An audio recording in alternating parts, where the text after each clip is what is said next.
This is the statuette that Bernard Marley, Sir Charles and Zacharias all shared. The calendar. It was here. So Zacharias, Sir Charles and Marley have all known about this from the beginning.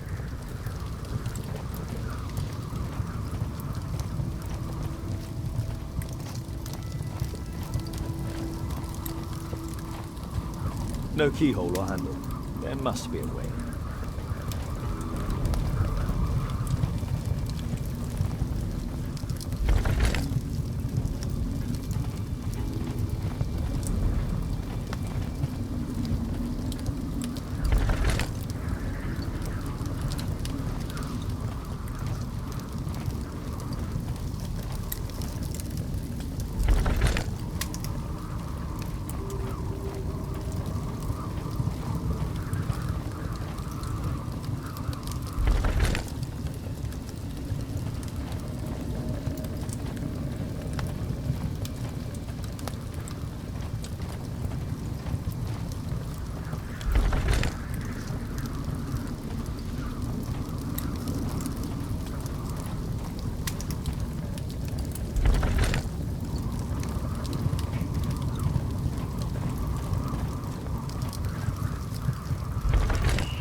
What's happened?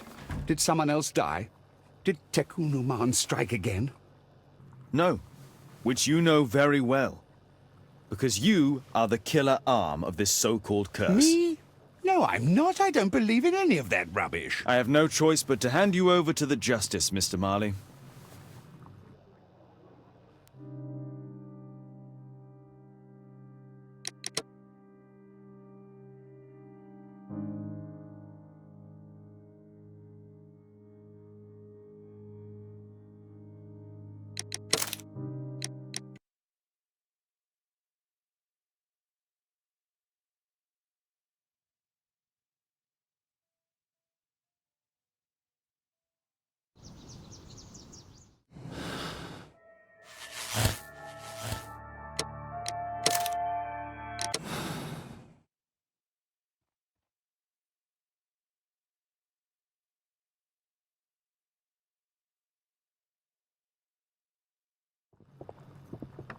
What's happened? Did someone else die? Did Tekunuman strike again? Tekunuman has been avenged, Mr. Marley. It's over now. The fear is over. You have only to follow us. Follow you? But why? Don't worry, you're not responsible. There are specialists who will take care of you. They will help you. No, I'm not crazy. No, it's you who's the lunatic.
Mr. Albeit.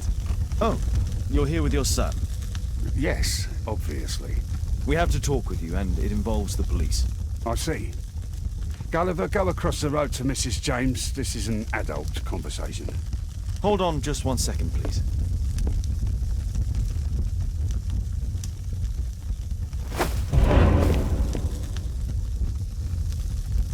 A pygmy? As I suspected. Albeit brought him back from Brazil. You were both slaves there and you escaped together, am I correct? You are. We are companions through life to death. He's more like a brother to me. It's clear enough now. You and your accomplice are guilty to the murder of Zacharias Greystoke. They had to pay for what they did. If only I'd had the time to get all of them. But Gulliver only did what I told him. It's for the judge to decide that. But given the nature of judges, I doubt that he will be lenient towards a pygmy who kills an Englishman.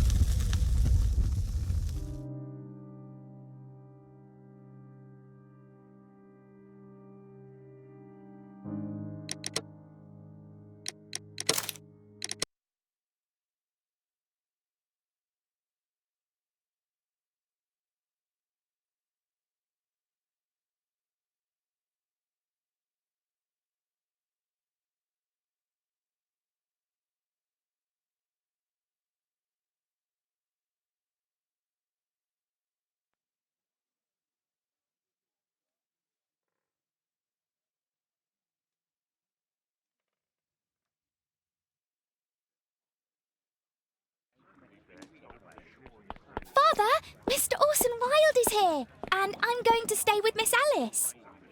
What? Did you forget? Orson Wilde, you know, the star of American theatre. And he's visiting and staying with us. You did forget? No, not that. I meant you wanting to stay with Miss Alice. Yes, that's right. Miss Alice suggested it. She told me you couldn't possibly refuse.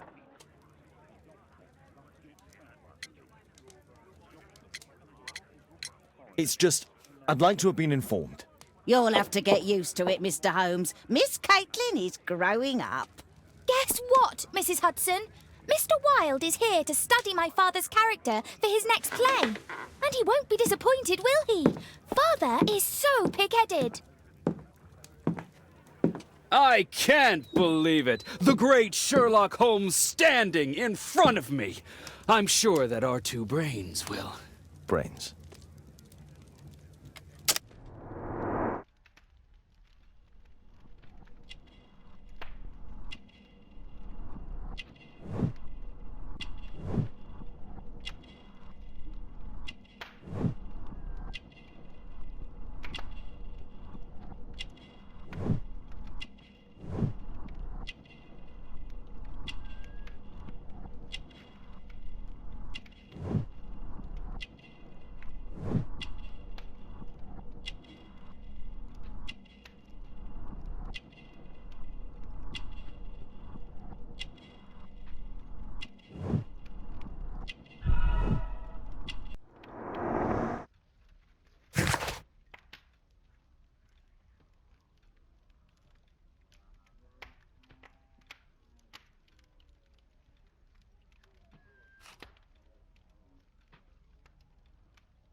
Mr. Wilde, your room. Charming.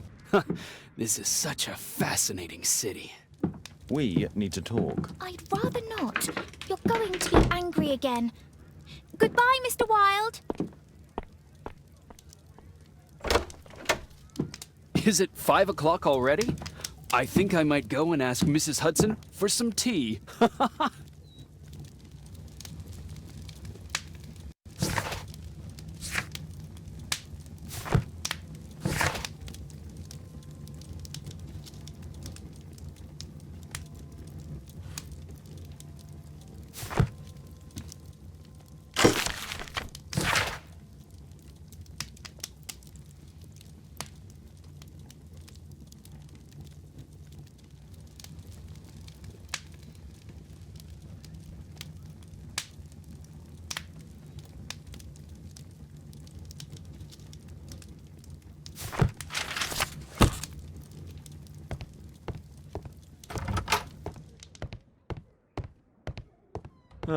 Wilde's already making himself at home.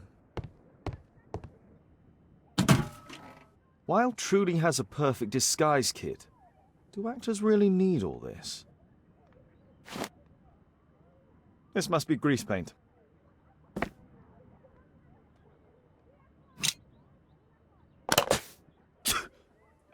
Face powder of an excellent quality.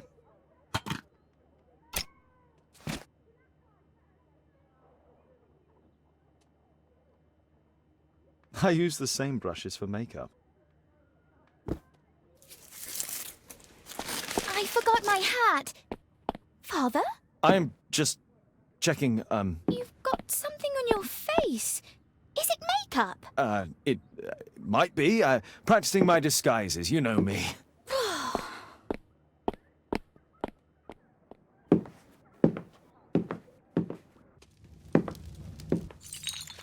No, don't touch that!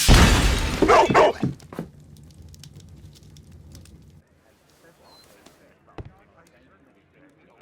Ah, Mrs. Hudson, with our tea.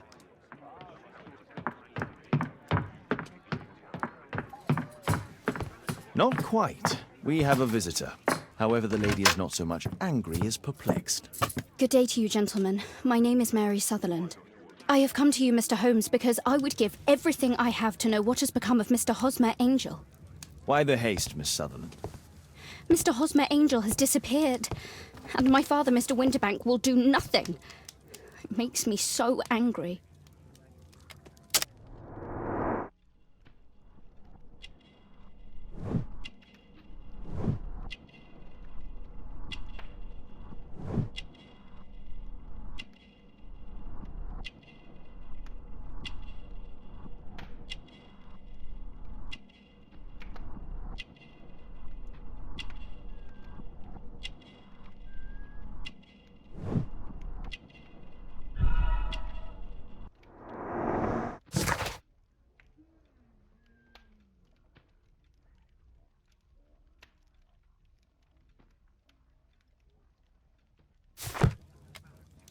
Mr. Windybank is your stepfather, surely, since the name is different? Indeed, I call him father, although he is barely older than myself. And your mother is alive? Oh, yes. Although I wasn't best pleased when she married again, and so soon after father's death, and to a man so much younger than herself. Do you have your own income? I do, from an inheritance. It was left to me by my Uncle Ned in Auckland. Then you have all that you could wish for, naturally. Well, I live at home and don't wish to be a burden to my family, so they have the use of the money. What is your connection with Mr. Hosmer Angel? I met him at the gasfitter's ball. Mr. Windybank did not wish for me and Mother to attend. He never did wish us to go anywhere, but this time I was quite set on it. Fortunately, he left for France upon some business, and so didn't have any say in it. And I met Mr. Angel that night. We met again after that and would take walks together. But then Father returned, and we could no longer meet. Why was your stepfather against your going anywhere? Well, he didn't like anything of that sort. He used to say that a woman should be happy in her own family circle. Did Mr. Hosmer Angel make no attempt to see you? Well, Father was going off again in a week. And Hosmer wrote and said that it would be better for us not to see each other until Father had gone.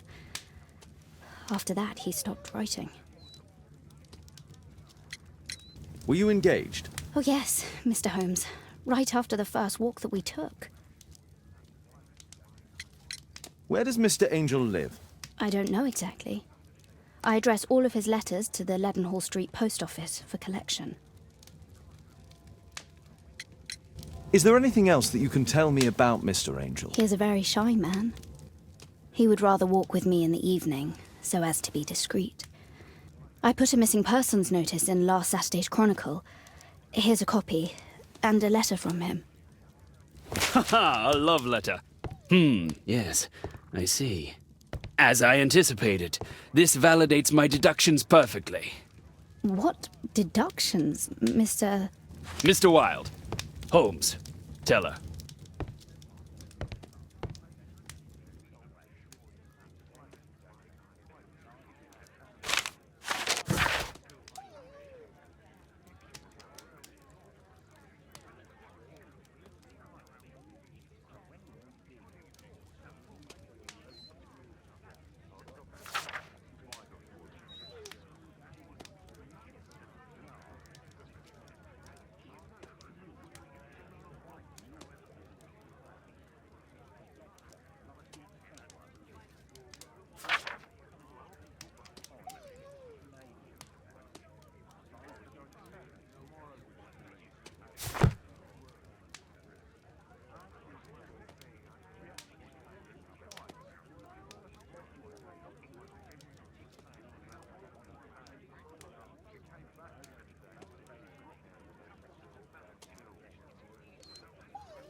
This is strange. The love letter is typewritten. We had a wonderful time together, didn't we, while your father was in France?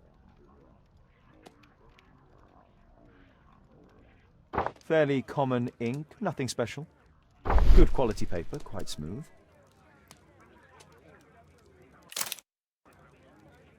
I'm waiting for the moment when your stepfather leaves once more. Miss Sutherland only met with Hosmer Angel while the stepfather was absent. Hosmer Angel decided not to leave his signature. Let's study this letter more closely.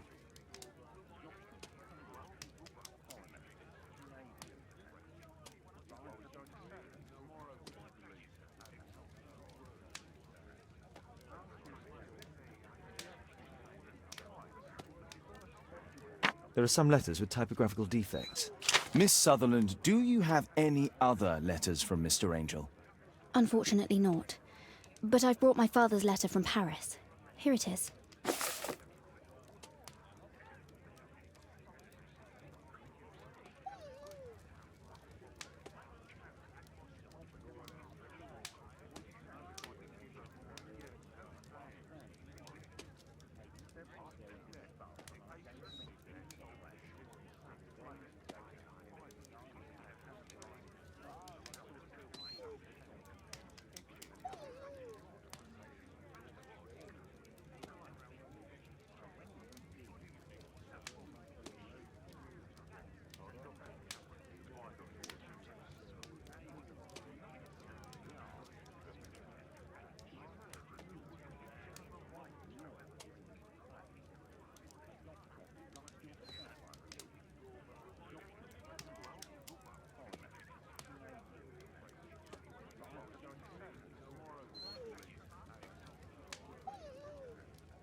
The stepfather's letter is also typewritten.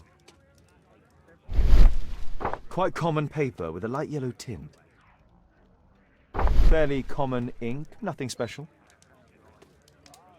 I hope that you'll be an obedient girl. Take my advice, stay at home. Miss Sutherland's stepfather's signature. The stepfather is trying to keep the daughter at home. Let's study this letter more closely. There are some letters with typographical defects. Both letters have typographical defects. They merit further attention. This letter has a defect.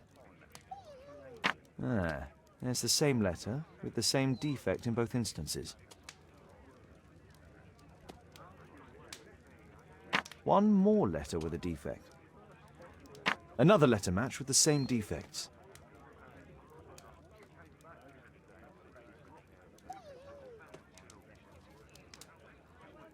One more letter with a defect. Another letter match with the same defects. So, based on the specific defects, we could say that these letters were composed on the same typewriter.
You should try to let Mr. Hosmer Angel vanish from your memory, as he has done from your life.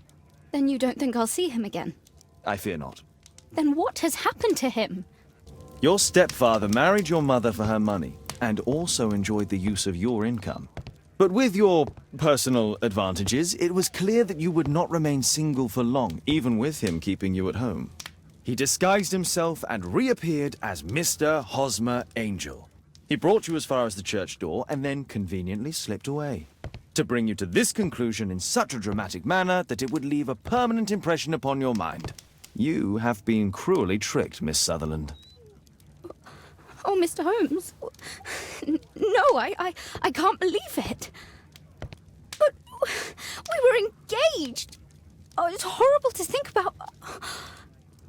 But thank you for all you have done, Mr. Holmes. Holmes, you could have been more diplomatic.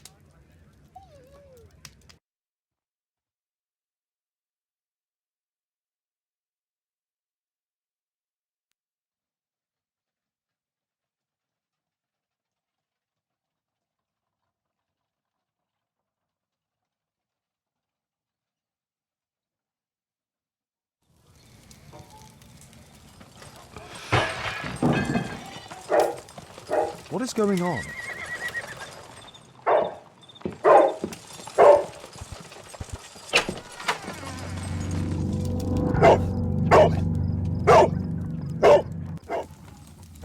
Mr. Holmes, is everything all right? Oh, my God. Go back to your flat and... It's ticking.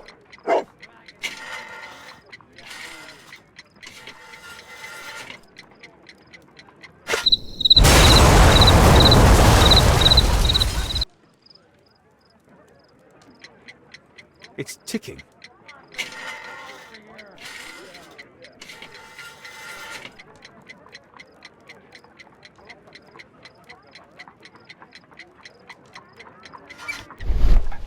I see wires inside. They could be connected to the cover.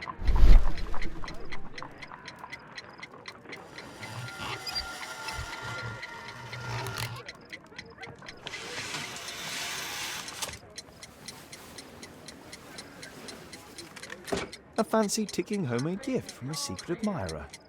I have 2 minutes to defuse it. There are wires attached to the bell and hammer. When the alarm triggers, the bomb will explode. A source of electricity for the detonation. A package with explosive material. There are wires going in and out. It's useless to predict how they might be tangled up inside. Aha! This solenoid protects the bomb from being easily diffused. If it loses its power supply, it will close contact between the secondary chain wires and the bomb will explode.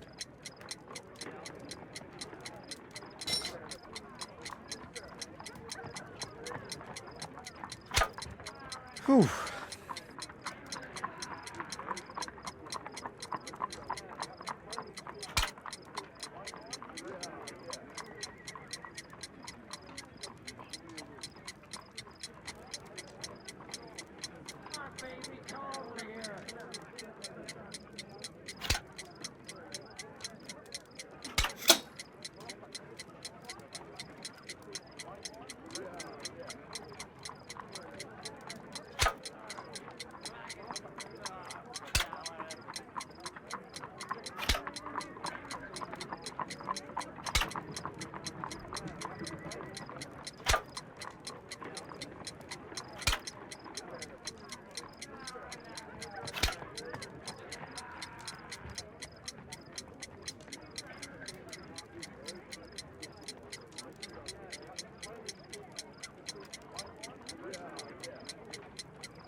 What happened? Just a small bomb. Somebody wants to kill me? What for? I don't believe that you were the target. Who then? Mr. Holmes, are you all right? I saw the bloke. I tried to catch him, but he escaped. Can you describe the man? He was thin, about 5'5", with black hair and a hair lip. Wiggins, tell us everything you saw. The fellow was watching your place, so I thought maybe he's a client. But then he took something out of his jacket and threw it, smashing your window. I shouted at him and he took off. I grabbed him by the sleeve, but he wriggled out of his jacket and left it. I'm sorry I didn't catch him, Mr. Holmes. You did very well, Wiggins. Now, let's take a look at that jacket. Here it is. Good job, Wiggins. Here's a penny. Oh, thanks, Mr. Holmes.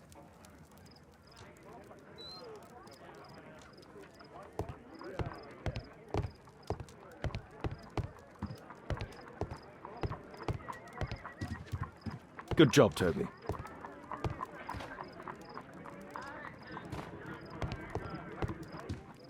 Who tried to kill me, Mr. Holmes?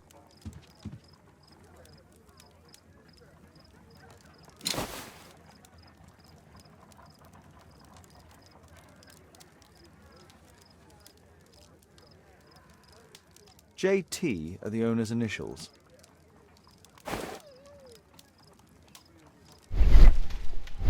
Let's see what's inside. There could be a hidden message that's been written with some lemon juice. No, don't touch anything else.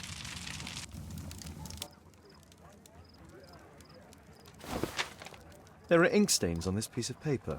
I could read the text with the help of my analysis table if Wilde hadn't already destroyed it.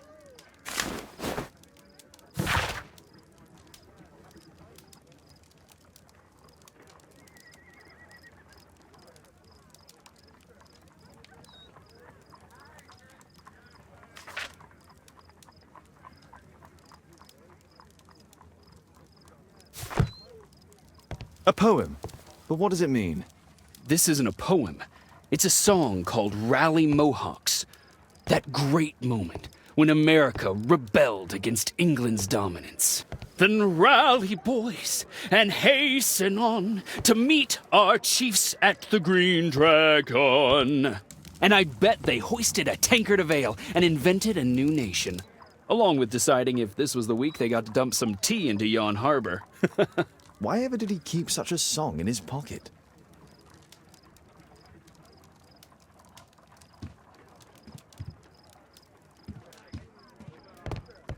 Thanks to Wilde, my analysis table has been completely destroyed.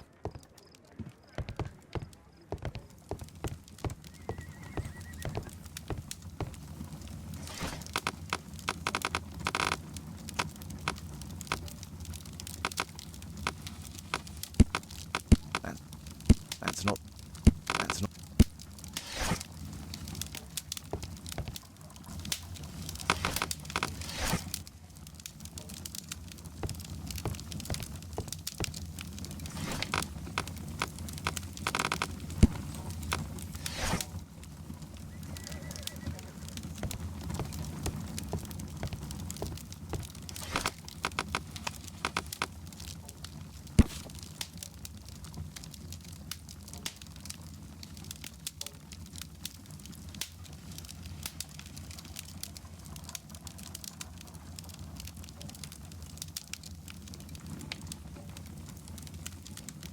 Here it is. That's all I can do for now. Let's try and get a few hours of sleep. How can you sleep when there is someone trying to kill me? How selfish.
He's so funny.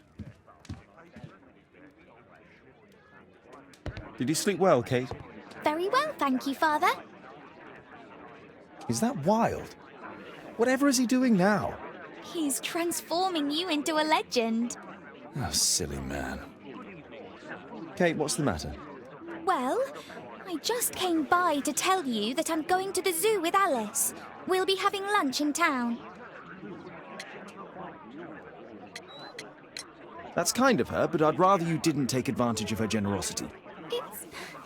It's my birthday today, Father.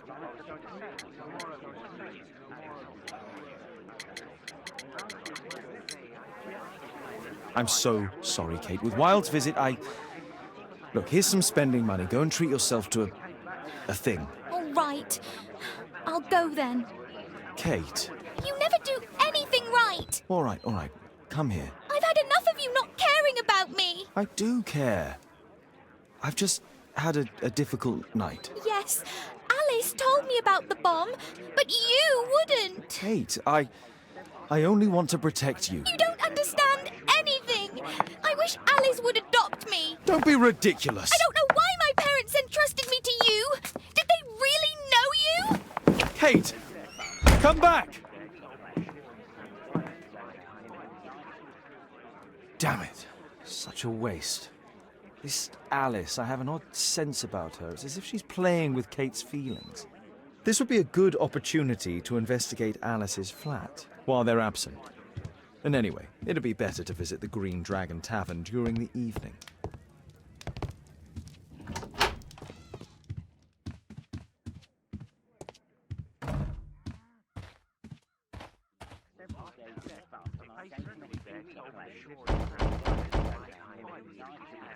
Mrs. Hudson is not at home.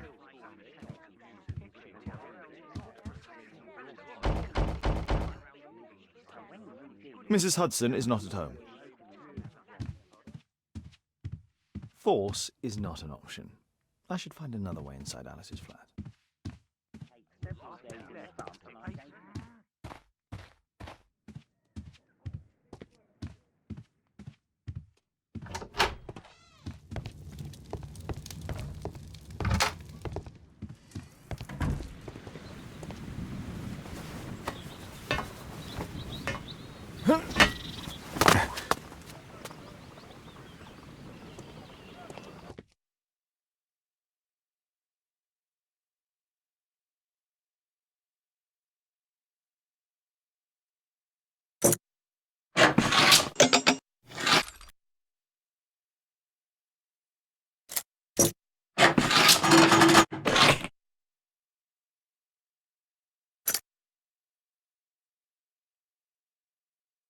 There's no space for this lockpick.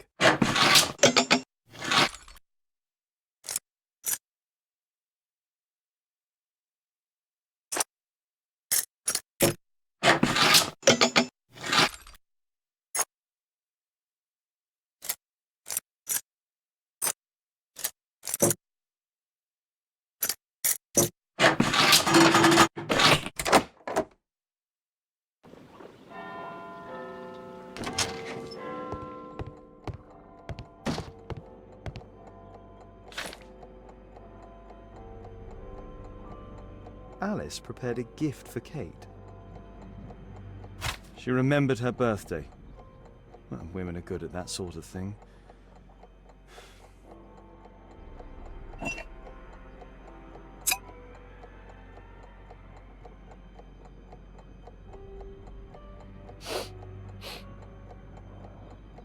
It has no smell.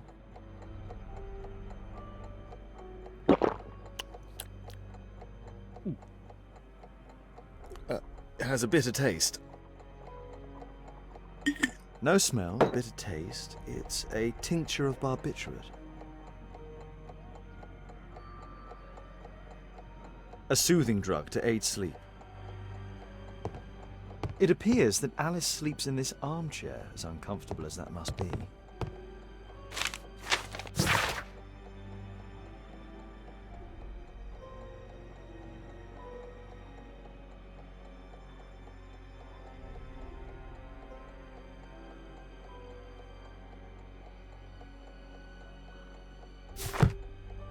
Alice has recently used this. It looks as though Alice has not slept here for a long time.